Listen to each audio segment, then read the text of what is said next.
If you've ever wanted to get consistent with strategic planning but have failed to do it, this might be the reason why. I'm Brian Ford. Welcome to Self-Improvement Daily. An area that I've been really focused on in my life in business is strategy. As I understand it, your strategy is the best approach you know to achieve a desired result. The better the approach, the more likely you'll achieve what you want. I've found the most effective way to incorporate strategy into my life is through strategic planning sessions. This involves on a weekly, monthly, quarterly, or annual basis, reviewing how things are going and understanding what's working and what's not. When you step away from execution to observe your performance, you can gain insights that improve your efforts. In attempting to maximize the impact of my strategy and strategic planning sessions, two main roadblocks have come up. The first is related to actually completing the session itself. When you carve out time in your calendar for it,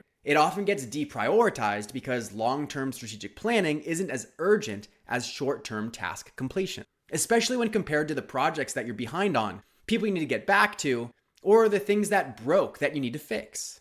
So we naturally feel a pressure to compromise our commitment to complete a strategic planning session and fill that block with more time-sensitive things. The second is on the opposite side of the spectrum, where you reconsider your strategy too often. When you execute a strategy for a while and don't see results yet, it can get discouraging. And given the flood of information and ideas we're surrounded by these days, there is no shortage of new things to try that might work. It's a version of shiny object syndrome, where you jump from strategy to strategy in an effort to find what works. But when you're not committed enough to a single strategy, nothing will work. That's why you need to find that sweet spot. You protect a strategic planning session so you can determine the best strategy to meet your goals, and then you stay committed to that strategy and execute it until it's time to revisit it. Underlying successful strategic planning are systems of measuring performance, organizing your tasks, organizing your schedule, and taking consistent action.